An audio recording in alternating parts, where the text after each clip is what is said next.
Todos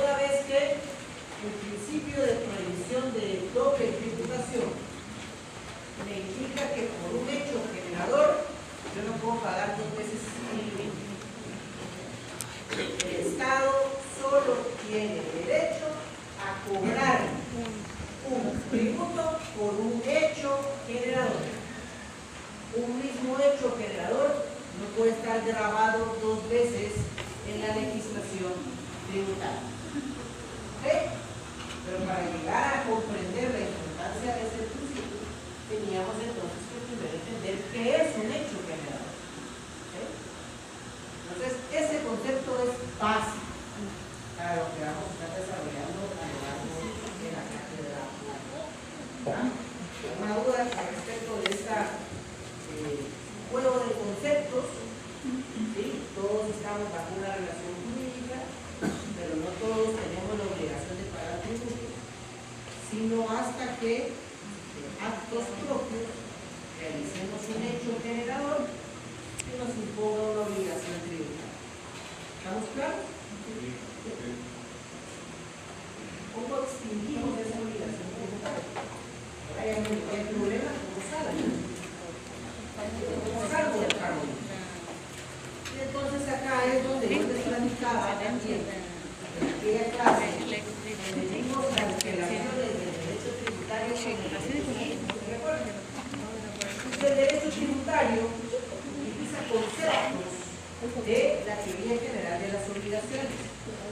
La teoría general de las obligaciones nos establece la forma de extinguir las obligaciones. Pues esos conceptos de derecho civil son también aplicables al derecho tributario. El fundamento de las formas de extinguir la obligación tributaria lo encontramos en el artículo 35 del Código Tributario. ¿Sí? Artículo 35 del Código Tributario, en el cual ustedes van a poder observar que están enlistadas las formas de extinguir la obligación tributaria. ¿Ok? ¿Cómo ingreso a tener una obligación tributaria? Generando un hecho generador. ¿Cómo salgo de la obligación tributaria? Extinguiendo la obligación. Y la primera forma en la cual, como contribuyentes, extinguimos la obligación tributaria es a través del pago. El pago, en esencia, esto ya lo ven ustedes en CIVIL 4, es la forma normal de concluir con una obligación, ¿verdad? El pago es la forma normal de concluir una obligación, ¿verdad? En el cual el sujeto deudor satisface al acreedor, ¿sí? Con la obligación. Si yo hago un préstamo de 100 quetzales sin ningún interés, le digo a mi vecino, estos 100 quetzales que los presto hoy, pero los tienes que pagar el 30 de agosto, y él el 30 de agosto me paga los 100 quetzales, se extinguió la obligación. Yo tengo un alquiler en el cual yo le digo a la persona que me está alquilando el bien, voy a pagar 12,000 quetzales divididos en cuotas de 1,000 mensuales, y cada mes le voy pagando 1,000 quetzales hasta llegar a 12,000, ¿qué extinguir la obligación? En el derecho tributario es igual. Yo tengo la obligación de un pago de tributo, y si yo cancelo el total de ese monto de tributo, extingo la obligación tributaria. Pero aquí hay particularidades, porque fíjense ustedes que si bien el pago normal del tributo lo encontramos en el artículo 36, en el derecho tributario hay modalidades de pago. La primera está en el artículo 37, que es el pago realizado por terceros. El artículo 37 establece el pago por tercero.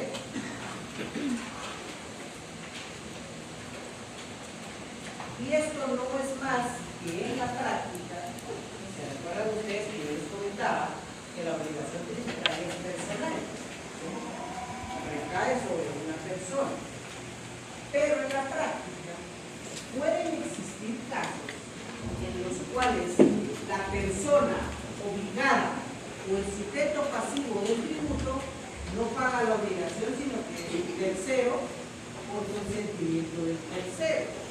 Ejemplo, en el traspaso de un vehículo. Cuando un determinado vehículo, por ejemplo, determinado dueño de vehículo no ha pagado el impuesto de circulación y viene un tercero comprador a adquirir ese vehículo, va a la SAT y observa que el impuesto de circulación no está pagado y por ello no se puede hacer el traspaso, entonces el comprador dice: yo en vez de ir a pedir que me pague, por favor, el impuesto de circulación al vendedor, no voy a pagar yo. Entonces en ese caso se permite un pago por tercero. ¿Ok? Es una forma legal de denominar en la práctica esa actividad en la cual otra persona asume la obligación de vender. Otra modalidad que tenemos en el Código Tributario: el pago bajo protesta y consignación. El pago bajo protesta y consignación. Acá vamos a recordar conceptos también de derecho civil. ¿Qué pasa en el derecho civil cuando mi acreedor, vamos a retomar el ejemplo del arrendamiento? Yo tengo que cada 15 de mes debo depositar 1.000 quetzales de arrendamiento por el plazo de la duración del contrato. Llego el 15 de agosto al banco y me rechazan el pago en virtud que la cuenta del acreedor está embargada. Eso pasa en la práctica, ¿sí? Uno trata de hacer una transferencia, uno trata de hacer un pago y el banco le dice: mire, es que esta cuenta está embargada. ¿Qué hago yo con esos 1.000 quetzales legalmente? ¿Le dejo de pagar el alquiler? ¿Qué es lo que yo debo hacer legalmente para salvaguardar mi responsabilidad en el contrato? Legalmente, la práctica podría llamarlo y decirle: mira, me rechazaron, qué pena, no te lo voy a dejar. Pero legalmente, por ejemplo, si no tienen ustedes esa facilidad, voluntariamente pueden acudir ustedes ante órganos jurisdiccionales a realizar el pago por consignación. ¿Verdad? Si usted el dinero ahí, dice: yo no le puedo dar el dinero al acreedor, pero yo voy a cumplir con mi obligación. Aquí está el dinero. Para que cuando él venga y me diga: ¿por qué no me has pagado?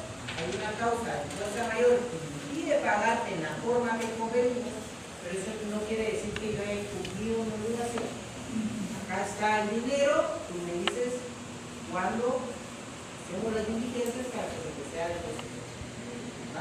Esa es la forma sana y legal de cumplir con las obligaciones. ¿Verdad?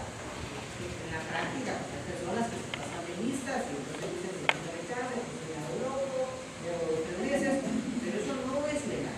¿Sí? Aquí estamos hablando ya como derecho y legalmente la forma de pagar una obligación, si yo no puedo cumplir con la forma convenida, entonces pago por todo. Es la misma lógica del derecho civil que yo les planteé en el arrendamiento que se aplica al derecho tributario. Pueden existir casos donde la administración tributaria no pueda recibir o se niegue a recibir el pago del impuesto. Entonces lo que corresponde es consignar el pago ante órganos jurisdiccionales. No dejar de pagar, porque si tú dejas de pagar, puede ser que, como lo vimos en la clase anterior, el cobro de los impuestos es obligatorio por parte del Estado, que 6 meses más tarde te dan una ajuste y te ponen horas de intereses. Entonces, si la administración tributaria no puede recibir el pago del tributo en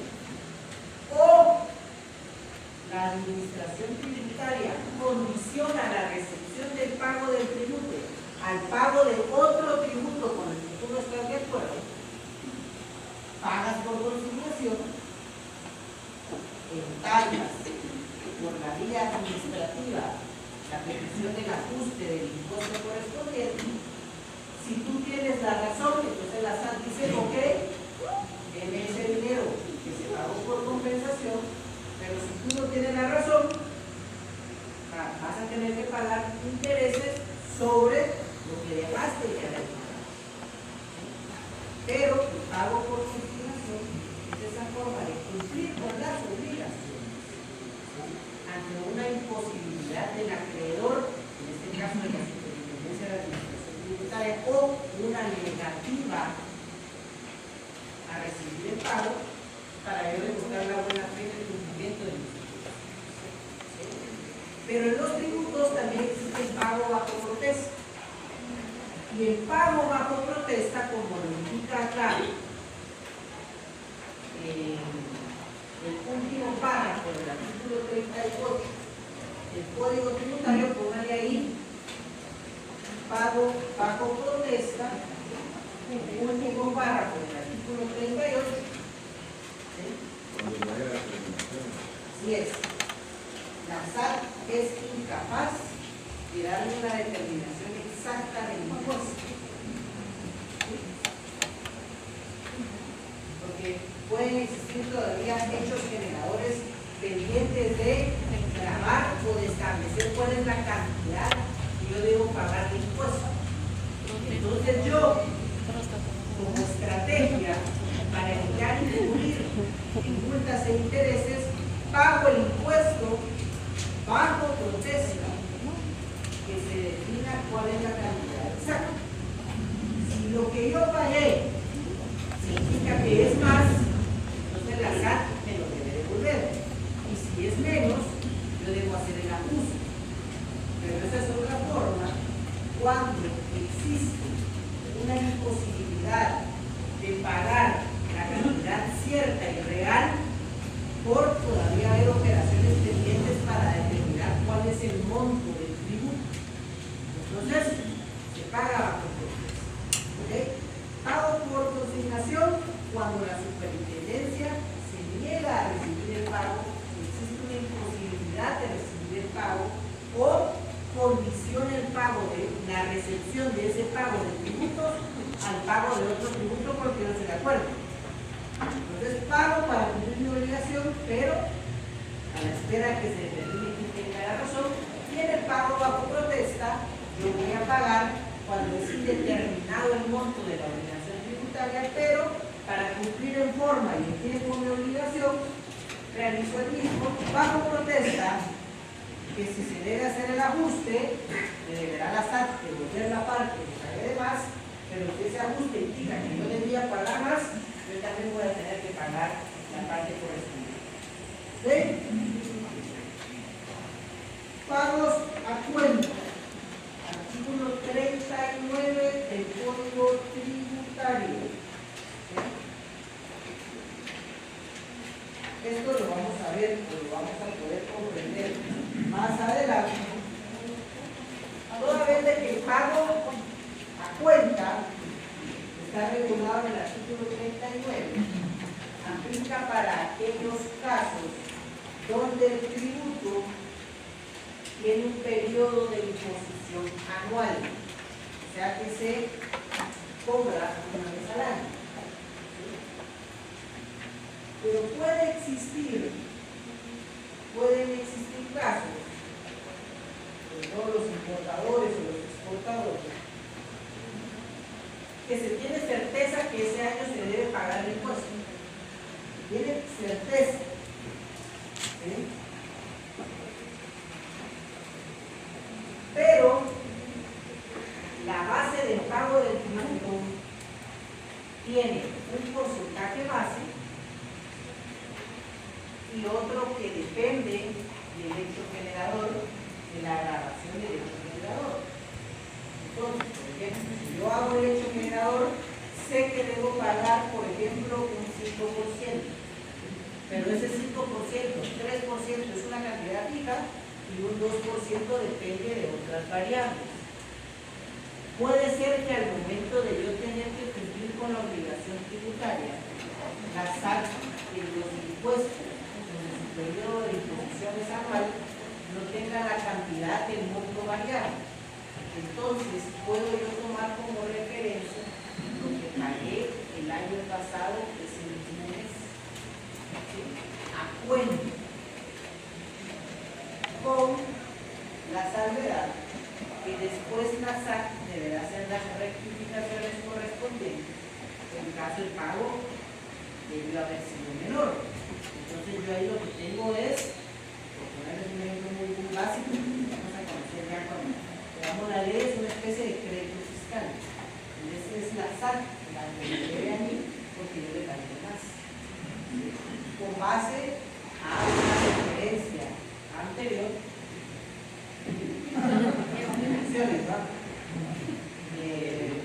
van a ver, vamos a tomar como referencia el pago del periodo disponible anterior para no incumplir en tiempo mi obligación tributaria, pero con la salvedad que si la superintendencia determina que yo pague más, se me otorga un crédito fiscal, saldo a mi favor, que después puedo utilizar yo para deducir el pago mensual.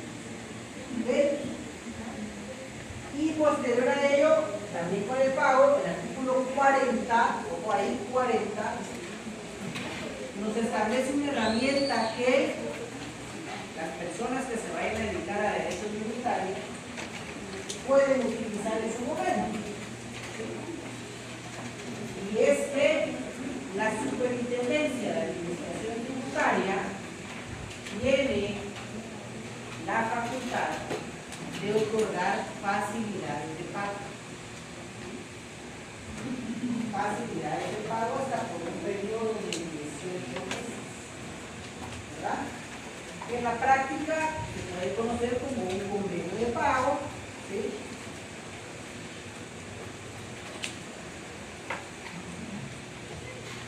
U otra modalidad, cuando ante casos de fuerza mayor o excepcionales, por ejemplo en la pandemia, yo utilizaba bastante este artículo 40, por una razón u otra, no tiene la liquidez en ese momento, entonces puede llegar a establecer un convenio de pago con la administración tributaria que le dé facilidades de pago hasta por un máximo de 18 meses, ¿sí?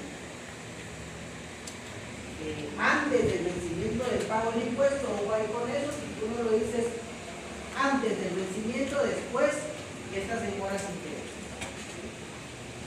Entonces, esa es una facilidad que por ley debe dar la Superintendencia de la Administración Tributaria cuando un contribuyente, antes de la fecha del vencimiento de la obligación, acude a la Superintendencia de la Administración Tributaria y demuestra que por causas de fuerza mayor o ajenas a su voluntad tiene una dificultad para pagar la obligación tributaria. ¿Estamos claros por este momento? Se lo aprueban, entonces le dan más tiempo. Exactamente. Tiene el periodo de gracia para pagar el impuesto, lo puede prorratear por en conformidad con el convenio que llegue con la Superintendencia de la Administración. Y ese periodo puede ser hasta un máximo de 12 meses. Sí, exactamente. En hasta 18 meses o de pago.